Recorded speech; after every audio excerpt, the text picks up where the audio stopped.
So yan mga kagulay, good morning. So andito po ako sa may talungan po namin at nagpapatubig po ako. So pang-apat na tubig na po itong aming talungan at isang beses pa lang po ako nagbagsak ng 1620. So ngayon makikita nyo tatlong tundig lang po yung aking pinapasukan dahil medyo mahina po yung dating ng tubig at medyo marami po yung gumagamit sa taas. At kasi itong patubig namin ay sa irrigation po, so hindi natin masisisi kung medyo mahina dito sa gawing baba. So ang area namin ay nasa gawing dulo pa, so mabuti na lang din meron pang umaagos na ganyang kalakas. So binulto ko na lang sa tatong plat para mabilis siyang sumadsad at hindi mababad. So yung gagawin po namin ngayon mga kagulay, maghuhulip dahil medyo yung ibang talong ay nagkakaroon ng disease o yung tinatawag na kulapo.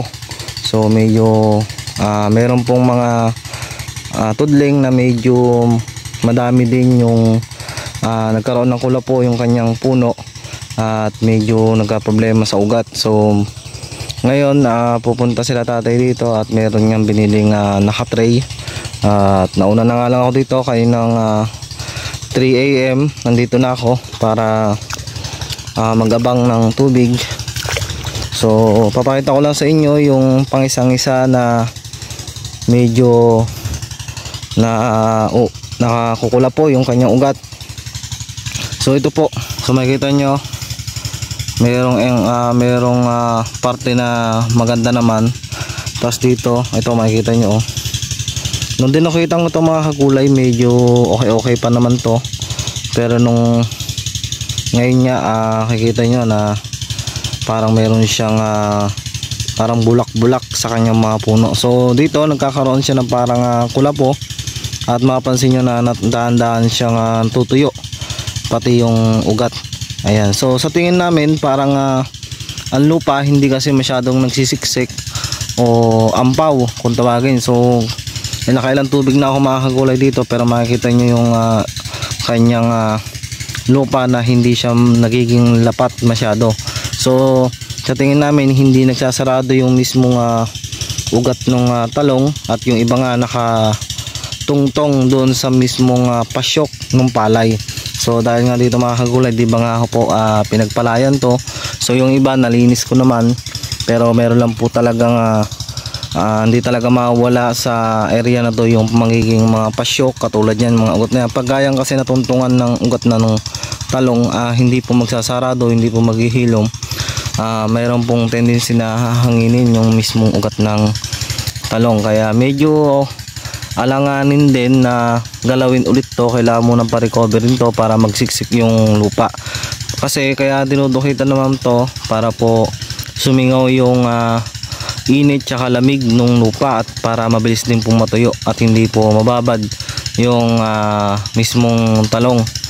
So sa ngayon ito pang-apat na tubig, so medyo nag-adjust ako ng araw, medyo pinaputi ko muna yung lupa bago ako nagpapasok ng tubig para sa ganun po ay pag tunubigan natin medyo malabo yung lupa, maaaring magbagsak o maghilom pa kahit pa paano. So bali ang gagawin ko ulit dito sa susunod pagkatubig, pag nahulipan babagsakan ko po ulit ng abono to.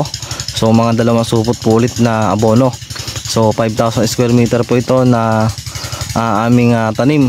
Ayan, so pasensya na po marami akong sinasabi, pero pinapaliwanag ko lang po sa inyo yung kailangan na gawin dito sa talungan kung sakali mangyari din sa inyo at mapansin nyo yung ganong problema. So nagkukula po yung mismong ugat ng talong.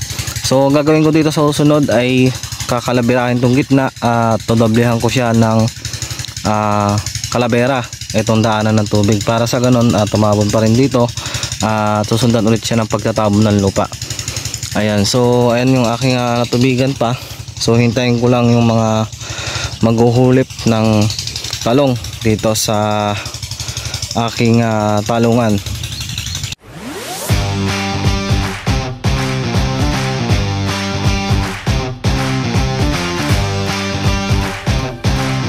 Mga kagulay, kung sakaling mangyari po sa inyo yung gantong problema, Yung mga nabubuhay, yung maganda naman ang pagkabuhay.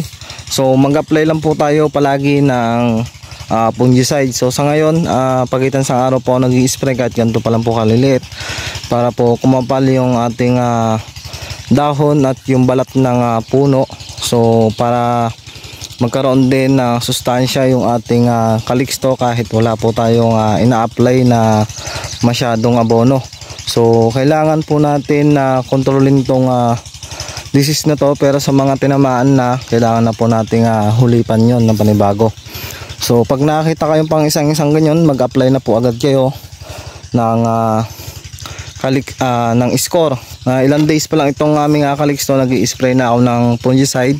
Pwede nyo pong samahan din ng soil conditioner para naman po sa ating mga lupa. So kung tutusin talaga to mga kagulay, maaari na sanang bagsakan ng ikalawang bagsak na abono, pero kailangan ko munang hulipan, pa-recoverin para medyo umano pa yung ating mga puno at mga ugat. So yan muna yung ating gagawin ngayon. Spray muna ng fungicide, kaya kung sakaling magkaroon po sa inyo ng problema, masolusyonan po agad natin hanggat maliit pa. So yun nga pala mga kagulay, dumating na nga pala sila tatay. So medyo natapos ko na tong isang pitak dito. So pinatapon ko muna yung tubig para hindi mababad. So ito po yung pulandara nila na nakasidling, nakalik step 1, para mapalitan yung mga nagkaroon ng root disease. Ayan, so ito po siya. Nilagay na po siya sa may sako dahil nga hindi makapasok dito yung tractor dahil yung daan doon medyo inaayos pa, kaya binunot na tapos nilagay sa sako. Ayan, so andun yung isa naming kasama dito nga. Ayun, nakikita nyo, hinuhuli pa na doon, nasa gawing bungad na siya. Ayan, so tinutundusan niya, sinasabay niya pagkatubig para malambot.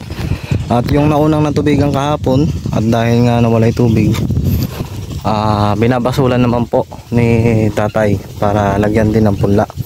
So sa ngayon nandito na ako sa ikalawang pitak. So ganun pa rin na may tubig, maganda, medyo hindi naman nagbabago. So yun, tamang hulip muna para mapalitan yung nagpatay na kaliksto. Ayan, sayang din naman kasi kung di pa natin siya agapan o ulipan dahil medyo mahirap na pa-recoverin yun.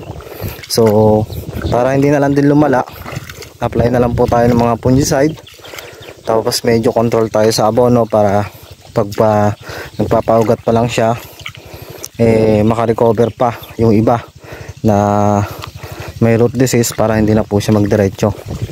Ayan, so medyo 3 pitak po ito na aking ginawa para mas madaling tubigan, kasi kung diretsuhan to mabababad yung bungad.